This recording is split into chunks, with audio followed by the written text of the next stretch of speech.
गया, लेकिन तीसरी बार फिर क्या कहा? निरअहंकारी बनो। निराकारी में भी निरअहंकारी है, निर्विकारी में भी निरअहंकारी है, और तीसरी बात निरअहंकारी में भी अहंकार के त्याग की बात कही है। और इस अहंकार को निकालने के लिए बड़ी मेहनत की बात है, क्योंकि कूट कूट के भरा है, तो निकालने के लिए भी कूटना पड़ेगा। जब तक कूटेंगे नहीं तब तक निकलेगा नहीं। तो कूटने के लिए क्या उखल मुसल चाहिए? चाहिए तभी निकलेगा? नहीं, कूटना पड़ेगा। मैं आत्मा हूं, मैं सत्य हूं, चेतन हूं, अजर हूं, अविनाशी हूं, शांत चित्त हूं, पावन हूं, संपूर्ण पवित्र हूं। अच्छी तरह से कूट कूट के मैं आत्मा हूं, मैं आत्मा हूं, मैं आत्मा हूं, मैं आत्मा हूं पक्का करना पड़ेगा, तभी पक्का हो सकेगा। आप गीता सभी पढ़ते हैं, गीता में 4था अध्याय अगर पढ़ते हैं तो क्या लिखा है? यदा यदा ही धर्मस्य ग्लानिर्भवति भारते। तो जब जब धर्म की अति ग्लानि होती है तब तब मुझे इस धरा पर आना ही पड़ता है। क्या आप समझते हैं धर्म ग्लानि हो चुकी है?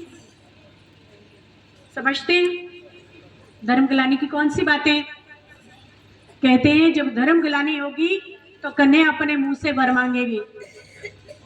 आज वर नहीं मांगती, आज शादी करके आके आशीर्वाद मांगती है, और साथ में पुलिस प्रोटेक्शन लाती है।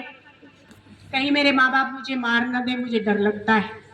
जिन माँ बाप ने पाला, जन्म दिया, पैदा किया, इतना बड़ा किया, स्नेह से सींचा, उसी माँ बाप के लिए पुलिस की प्रोटेक्शन की आवश्यकता है। इससे ज्यादा बड़ी धर्म ग्लानि और क्या हो सकती है? अपना पैदा किया हुआ पौधा अपना नहीं रहा, किसी और का हो गया। इससे बड़ी धर्म ग्लानि और क्या हो सकती है? तो क्या मेरी पालना में खोट है? चेक करो, कहीं ना कहीं जरूर मेरे मन में देह अभिमान के बीज थे, जिस कारण उस आत्मा के पास वे पहुंच गए। फिर कहते हैं जब धर्म ग्लानि होगी तो गाय विष्ठा में मुख डालेगी। उठा के देखो न्यूज़पेपर, 5 किलो थैलियां गाय के पेट से निकाली गई। पुराना समय घर घर में गाय थी, आज गौशाला में है। पुराने समय में हम माँ बाप के साथ रहते थे, आज माँ बाप वृद्धाश्रम में रहते हैं और हम अनाथ आश्रम में रहते हैं। माँ बाप घर में नहीं तो क्या हुए? अनाथ हो गए ना। और उन अनाथों को सनाथ बनाने के लिए स्वयं भगवान को आना पड़ता है। फिर कहा है जब धर्म ग्लानि होगी तो हाथी 2 सूंड वाला होगा। देखा है? भाइयों ने देखा है 2 सूंड वाला हाथी?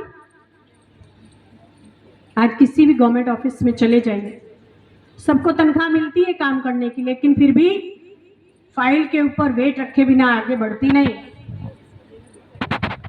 रिश्वत के बिना काम नहीं होता। हाथी 2 सूंड वाला है या नहीं है? तिनके के सहारे पे पेड़ खड़ा है, पहाड़ खड़ा है। आज धर्म कितना है?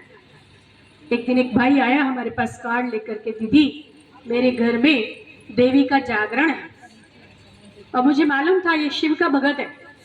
तो हमने कहा आप तो शिव के भगत हो, फिर देवी का जागरण कैसे? कहता है दीदी मेरे बच्चे तो बहुत छोटे हैं, किसी के शादी होती है, किसी के प्रोग्राम होता है, घर घर में खाना खा के आते हैं, तो कुछ तो कर्जा उतारने की जरूरत है। उस कर्जे को उतारने के लिए मैंने दुर्गा का जागरण रख लिया, इस बहाने डिनर खिला दूंगा। इसे धर्म कहेंगे? धर्म की भावना है? इसे कहा जाता है तिनके के आधार पर पहाड़ खड़ा है। धर्म तिनके जितना बचा है।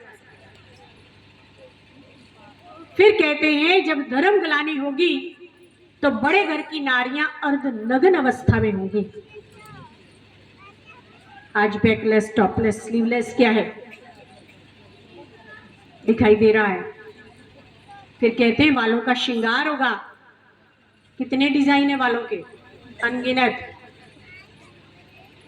तो आज जब ऐसा समय आकर के पहुंचा है तो स्वयं निराकार परमपिता परमात्मा शिव को हम सभी आत्माओं को गति सदगति की राह दिखाने के लिए, अपने कर्तव्य को पालन करने के लिए, हमें अपना कर्तव्य पालन करना सिखाने के लिए इस धरा पर दिव्य अवतरण लेना पड़ा है। और भाग्यशाली हैं हम आत्माएं जिन्होंने ज्ञान का दिव्य चक्षु पाकर तीसरे नेत्र से उसको पहचाना, उसको अपना बनाया और अपना भाग्य उदय कर लिया। इन्हीं शब्दों के साथ फिर से आप सभी आत्माओं को शिवरात्रि की बहुत बहुत मुबारक हो, मुबारक हो, मुबारक हो। शांति।